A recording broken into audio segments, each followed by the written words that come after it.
Hi guys, Assalamualaikum. This is Bichu Fahima here. Welcome back to another video. ഇന്നത്തെ video dish വാഷറിനെ base ചെയ്തിട്ടാണ്. ഈ ഒരു dish washer 8 മാസം മുമ്പ് വാങ്ങിക്കുമ്പോൾ MRP 38,000 ആയിരുന്നു. ഓഫറിൽ 30,000 ആണ് ആമസോണിൽ വാങ്ങിയത്. അത് വാങ്ങി കുറച്ച് യൂസ് ചെയ്ത എക്സ്പീരിയൻസിൽ ഒരു ബേസിക് ഡീറ്റെയിൽഡ് വീഡിയോ ഓൾറെഡി ചെയ്തിട്ടുണ്ട്. അതിൻ്റെ ലിങ്ക് ഞാൻ ഡിസ്ക്രിപ്ഷനിൽ കൊടുത്തിട്ടുണ്ട്. ബോഷിൻ്റെ പ്രൊമോഷനൊന്നുമല്ല, നമ്മൾ യൂസ് ചെയ്ത എക്സ്പീരിയൻസിൽ വീഡിയോ ഷെയർ ചെയ്യുന്നതാണ്. ബോഷ് അല്ലാതെ വോൾട്ടാസ്, ഫാബർ, IFP അങ്ങനെ കുറച്ച് കമ്പനീസ് എല്ലാം ഇപ്പോൾ ഡിഷ് വാഷർ മാർക്കറ്റിൽ അവൈലബിൾ ആണ്. മുമ്പ് ചെയ്ത വീഡിയോന് കമൻസ് ആയിട്ട് കുറേ അധികം ഡൗട്ട്സ് വരുന്നുണ്ട്. അപ്പോൾ വിചാരിച്ചൊരു വീഡിയോ ആയിട്ട് ചെയ്ത് അറിയുന്ന കാര്യങ്ങൾ ക്ലിയർ ചെയ്ത് തരാമെന്ന്.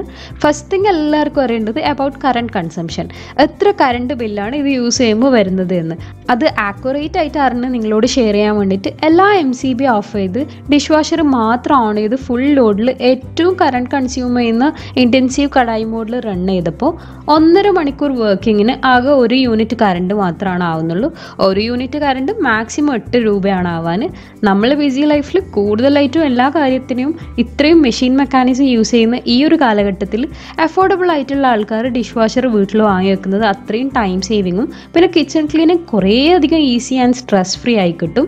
പ്രത്യേകിച്ച് ചില ആളുകൾക്ക് സോപ്പ് അലർജി അല്ലെങ്കിൽ കുറേ സമയം നിന്ന് ചെയ്യുമ്പോഴുള്ള ഹെൽത്ത് ട്രബിൾസ് എല്ലാം അവോയ്ഡ് ചെയ്യാം. മെയിൻലി മെയ്ഡ്സിനെ ഡിപ്പെൻഡ് ചെയ്യുന്നത് ഒഴിവാക്കാൻ പറ്റും. പിന്നെ കുറച്ച് ആൾക്കാർ ചോദിച്ചിട്ടുണ്ട് ഒരു ദിവസം ഒരു ടൈമാണ് യൂസ് ചെയ്യാനെന്ന്, അല്ലെങ്കിൽ രാവിലെ മുതൽ രാത്രി വരെ കംപ്ലീറ്റ് ലോഡ് ചെയ്ത് ഒറ്റ പ്രാവശ്യമായിട്ട് ഇടാൻ പറ്റുമോ? ഇതിൽ വെക്കാൻ പറ്റുന്ന ലോഡ് വെച്ചിട്ട് എത്ര ടൈം വേണമെങ്കിലും ഓൺ ആക്കുക. ഇനി കുറച്ച് വെച്ചിട്ട് രാത്രി ഒന്നിച്ചിട്ട് ഓൺ ചെയ്യാനാ പ്ലാൻ ആണെങ്കിൽ പ്രീ റിൻസ് എന്ന് പറഞ്ഞൊരു ഓപ്ഷൻ ഉണ്ട്. അതായത് നമ്മൾ രാവിലെ കുറച്ച് വെച്ച് പ്രീ റിൻസ് മോഡിൽ ഓൺ ചെയ്താൽ സോപ്പൊന്നും ഇല്ലാതെ ജസ്റ്റ് വെള്ളം ഒഴുക്കി കളയും. അപ്പോൾ അതിലുള്ള ഫുഡ് പാർട്ടിക്കിൾസ് എല്ലാം അങ്ങ് പോയി കിട്ടും. അതാകെ 15 മിനിറ്റിൽ കഴിയുന്നതാണ്.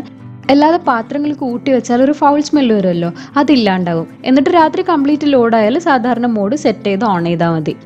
പിന്നെ റിപ്പീറ്റഡ് ആയിട്ട് വന്നൊരു ക്വസ്റ്റ്യൻ ആണ്, പാല് തിളപ്പിച്ച പാത്രം അല്ലെങ്കിൽ ചായ ഉണ്ടാക്കിയ പാത്രത്തിൽ സ്റ്റെയിന് കംപ്ലീറ്റ് ആയിട്ട് പോവോ എന്ന്. 100% ക്ലീൻ ആയിട്ട് നല്ല പുതിയതുപോലെ ആയി കിട്ടും. പിന്നെ ഡിഷ് വാഷറിൽ പ്ലാസ്റ്റിക് വെക്കുമ്പോൾ ശ്രദ്ധിക്കണം. മിക്സിൻ്റെ ടോപ്പ് വെക്കാറുണ്ട്, അതൊന്നും ആയിട്ടില്ല. സെയിം ടൈം ഈ ഒരു കുപ്പി കണ്ടില്ലേ, ഉരുകി അതിൻ്റെ പണി തീർന്നു പോയി. അലൂമിനിയം വെച്ചാൽ നല്ല ക്ലീൻ ആവുന്നുണ്ടെങ്കിലും കളർ ഫെയ്ഡായി പോകുന്നുണ്ട്. നോൺ സ്റ്റിക്ക് പാനിൻ്റെ കോട്ടിംഗ് ഒന്നും പോകുന്നില്ല. അപ്പോൾ കഴിഞ്ഞ വീഡിയോയിൽ പറയാൻ മിസ്സായ കുറച്ച് കാര്യങ്ങൾ ഈ ഒരു വീഡിയോയിൽ ഇൻക്ലൂഡ് ചെയ്ത് ക്ലിയർ ചെയ്ത് തരാൻ പറ്റിയെന്ന് വിചാരിക്കുന്നു. ഇനിയും കൂടുതൽ ഡൗട്ട്സ് ഉണ്ടെങ്കിൽ താഴെ കമൻറ്റ് ബോക്സിലോ അല്ലെങ്കിൽ എൻ്റെ Instagram ID ഡിസ്ക്രിപ്ഷൻ ബോക്സിൽ കൊടുത്തിട്ടുണ്ട്, അതിലോ മെസ്സേജ് ചെയ്യണം. ഈ ഒരു വീഡിയോ ഇഷ്ടമായെങ്കിൽ ലൈക്ക് ചെയ്യണം, ഹെൽപ്ഫുള്ളായി തോന്നിയെങ്കിൽ ഫ്രണ്ട്സ് ആൻഡ് ഫാമിലിക്ക് ഷെയർ ചെയ്യണം. അടുത്ത വീഡിയോ ആയിട്ട് വരുന്നതുവരെ കീപ് വാച്ചിങ്. ബൈ.